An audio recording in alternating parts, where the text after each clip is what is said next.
네, 이번 시간에는 아이들 그 타인 배려 성향이 좀 많은 아이들 대상으로 좀 말씀을 좀 드리도록 하겠습니다. 그러니까 친구 관계 속에서 늘 끙끙 앓고 있다가 한 번에 폭발하는 친구들이 있어요. 갑자기 그런 친구들도 초등학교 때 많이 울죠. 그러니까 뭐 짜증을 내고 화를 내기보다는 막 꾹꾹 참다가 그래서 우는 아이들이 이렇게 있어요. 이제 이런 친구들은요, 일단 제일 중요한 것이 다른 사람들을 도와주고 그 도와주는 관계 속에서 기쁨을 느끼는 학생들인 거예요. 그 때문에 자기 중심적으로 자기 주장을 하는 것이 아니라 다른 사람의 감정에 예민하게 또 민감하게 살펴보고 관찰하면서 그들과의 관계 속에서 오는 그 평안함을 느끼는 친구들이거든요. 그때 이런 친구들은요, 어떤 한쪽 면을 보게 되면은 상당히 그 아이들에게 친절과 그리고 그 아이들에게 배려와 그 아이들의 어떤 의견들을 수용을 잘하기 때문에 정말 천사처럼 보이기도 하고 교우 관계가 원만한 것처럼 보이기도 해요. 근데 반면에 한쪽 면에서 보게 되면요, 그런 아이들은 이런 부분이 좀 가하다 싶으면요, 이제 친구가 한 두세 명 있잖아요.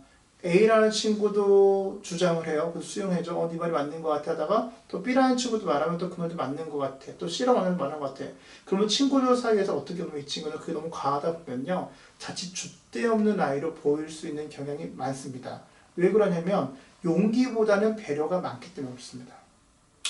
용기보다 배려가 많다는 거는요, 기본적으로 자기의 주장, 자신의 생각을 적재적소에 잘 표현하기보다는 일단 참죠.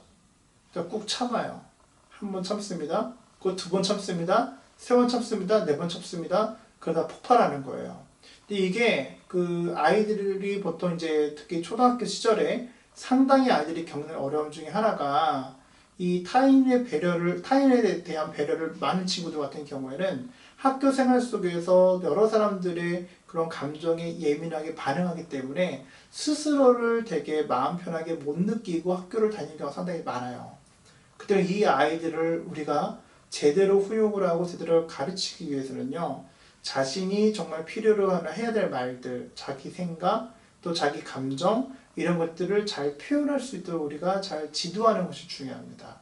안 그러게 되면은 늘 용기가 있는 아이들에게 있어서 이 배려가 많은 아이들은 늘 휘둘릴 수 있는 경향도 있고 자칫하다가 자기의 어떤 삶의 목적도 잃어버릴 수 있는 경우가 많이 있기 때문에 그렇다는 것이죠. 그 때문에 주변 사람들에게 뭔가 만족시켜야 된다는 강박증도 없잖아 생길 수 있는 경우가 이와 같은 친구들인 거예요. 그래서 보통 이제 초등학교 때까지는 모르다가 중학교 돼가지고 그러니까 엄마한테 갑자기 반항하거나 그리고 엄마가 뭔가 얘기를 했을 때 싫어라고 얘기하는 아이들의 대다수의 아이들은요, 초등학교 때 좋은 성적, 그리고 초등학교 때 좋은 교우 관계, 그 착한 아이 컴플렉스처럼 엄마나 아빠의 욕구를 만족시켜주는 것에 기쁨을 누렸던 아이들이 대다수 이 중학교 올라가서 자기를 발견하는 그 시점 때 폭발하는 경우들이 있습니다.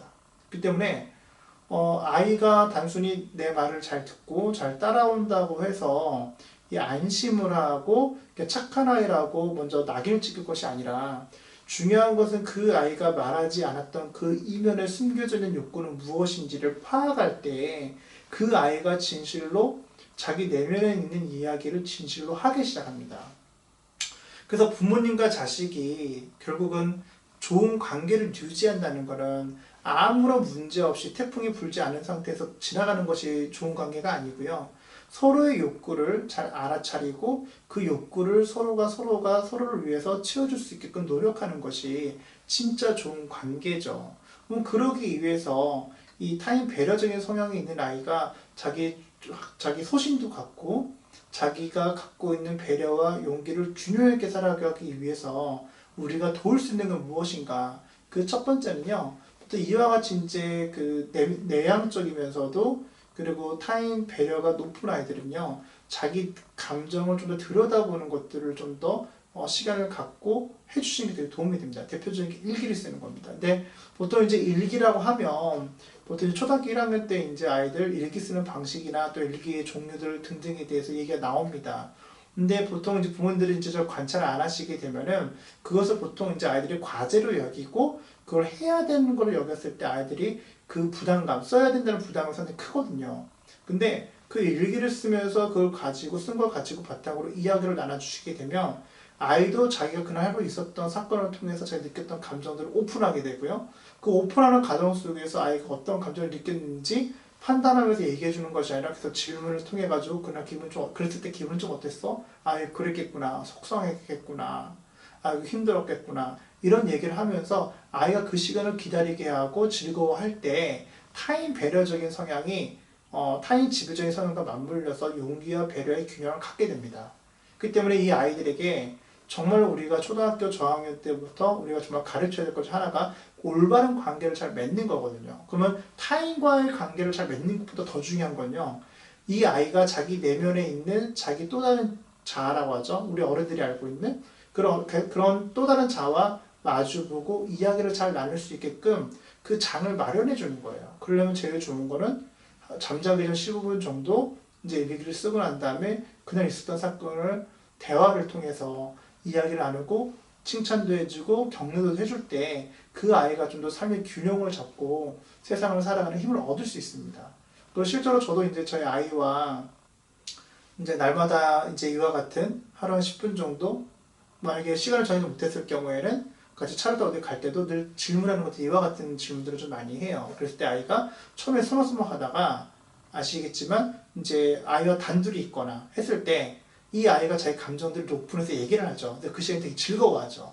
근데 그런 것들을 시간들을 많이 가지시는 것이 필요하고요. 특히 아버님들이 그런 시간들을 아이들과 많이 가지셔야 돼요. 그래서 여러 아이들과 가지실 게 아니라 큰애와 한번 갖고 또 둘째 한번 갖고 또 셋째 한번 갖고 이렇게 해서 그런 경험들을 가져주시는 것이 그 아이들에게 우리가 세상을 살아가는 지혜를 위한 그런 소통을 줄 수 있는 그런 시간들을 삼을 수 있을 것 같습니다. 한번 실천해 보시고 궁금하신 것들은 글을 남겨주시면 댓글 달아드리도록 하겠습니다.